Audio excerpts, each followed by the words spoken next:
I'm not taking a shower at midnight. It'll fucking wake me up. I can't take a shower. Take a warm shower. I can't do that. It's like taking warm milk. I have to take a shower in the morning. You ever so you don't shower before you go to bed? No, that's fucking gross. Yeah, you're just dirty in your bed? Yeah, I shower every day with a different towel. That is not dirty. I can't use a towel more than once. Drives my wife nuts. I got 40 towels in my house. I use the same towel. Do you have the like extra large towel? That is disgusting. How often? I'm getting out of the shower clean. Yeah, how often do you How often do you change your sheets then? My wife changes them constantly. Probably because of you. When I was single, I would go months and never change my sheets. They'd be crispy. You know right? what? You gotta marinate it. Oh yeah. One time, when I moved back home once, my dad was going through the garage and he pulled sheets out of the garage and he goes, "Whose are these?" My mom said, "Those are Treston's." He just dropped them. Didn't even want to fucking catch them.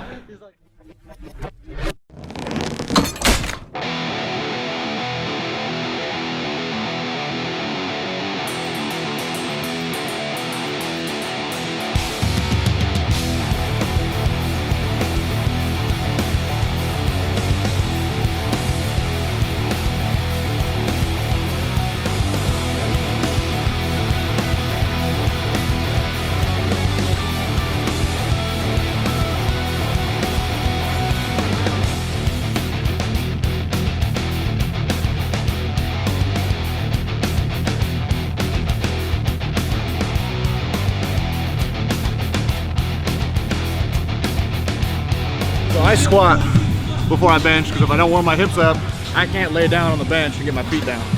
So I got to do what it takes to warm them up so I can get a good bench day in.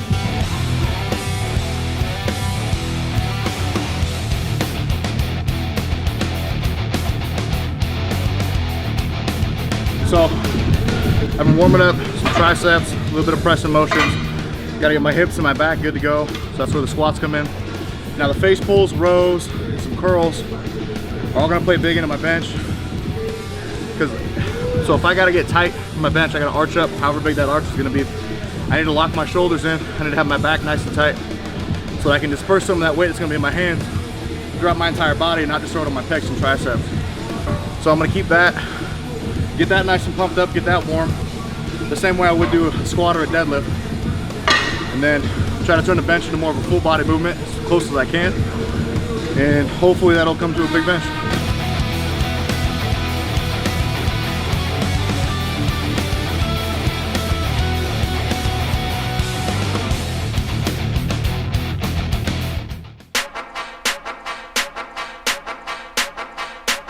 I don't like the look of it.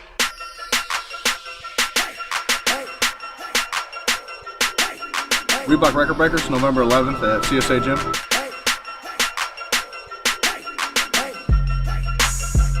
I got 2 weeks to train, 1 week to rest.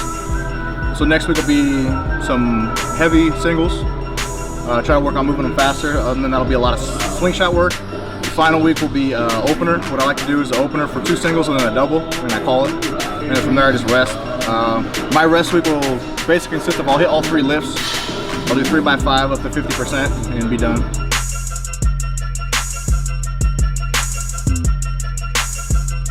So today I warmed up for a heavy double. Took 495, missed the second rep, missed the second rep. Missed the second rep, missed the second rep.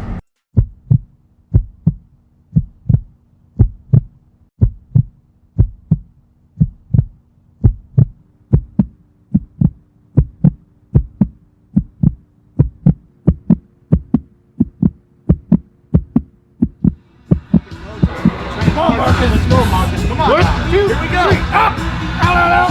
Release. Run. Come on. Come on, Marcus.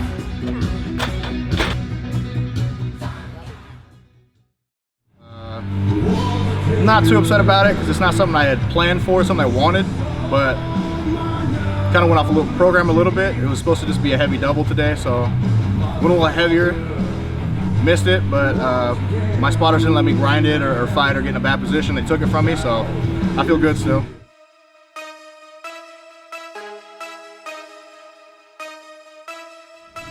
It's had to get like more structured for the most part. When I was young, you just kind of go in and do what you know. At the time, what I had known was 4x8, That's what we did in weight training in high school, so that's kind of what I knew. Did a little bit of research on, like, it was at the time called like reverse training, so it was 10 by 3. So I started doing some stuff like that, and then I kind of found linear progression on accident. And I really like the 5 by 5 stuff, and then just kind of continue to just progress throughout however long I trained for, and that's what I would do. I learned about a little bit of chain work, band work, and boards from a shirt adventure that used to coach me. So I started implementing some of that stuff, but for the most part, what I've learned over the course to continue to progress and increase my bench is to keep it as simple as possible and just keep chipping away at it.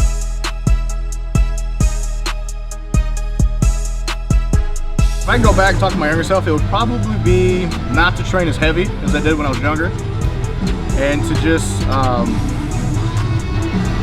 I guess, try to refine the technique a little bit more. Other than that, I think everything leading to this point now, the progress I've made and like the trial and error, the setbacks, injuries, it's all been a learning process for me. And I think that information is much more valuable to myself now, having injured myself and having to recover from that and having to learn to listen to my body. That's helped me a lot more than someone could tell me, like, okay, you're done today, or you need to back off, or if you keep going like this, like, you might have an injury down the road. For me, having injuries, having minor pec tears and stuff like that has been kind of a baptism by fire, a kick in the ass, and I've had to learn the hard way, and that's, in my opinion, very valuable.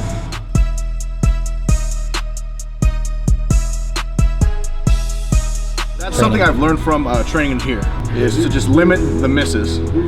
For me, every time I miss, that's like, whether I miss the 5th rep on the last set of 5 in a 5 by 5 and I have to grind and I fight and I miss it, or I miss a single, it turns into max effort. And for me, going to a max effort during training just keeps filling that fatigue meter, and learning to manage my fatigue, try to limit misses as much as possible, has been really beneficial to me. I've also learned that when I do miss, to take it for what it is and not to dwell on it or get too frustrated or stressed out about it and try to come back the next week and hit the same thing and miss again. I've kind of just learned to take my lumps and move on. My boy Marcus went for a heavy double today. We prepped him for it with doing a lot of singles in the warm-up. He went for a 495-pound double and came up short, but following some of the laws of max effort work drawn out by Westside Barbell's Louis Simmons, it's the effort that matters. It's what you put into it that matters a lot of times. And so making the lift, yes, that would help with confidence, it would help a lot of things, but making or missing, there's not too huge of a difference, especially in that case. He came up with it about 3/4 of the way and just had a hard time kind of transitioning into that final part of the lift. Anyway, fact is he held it for a long time, got a lot of good time under tension, got a lot of good quality work in, because before those sets, we made sure he took proper precaution to even get to that set in the first place. So he went 405, 445, 475, then he hit the 495. Once that was done, he backed the weight down quite a bit and still getting a lot of work. Just because you miss it and you quote unquote fail, a lot of times you come out the other end a lot stronger just for having even tried it and put that much effort into it in the first place.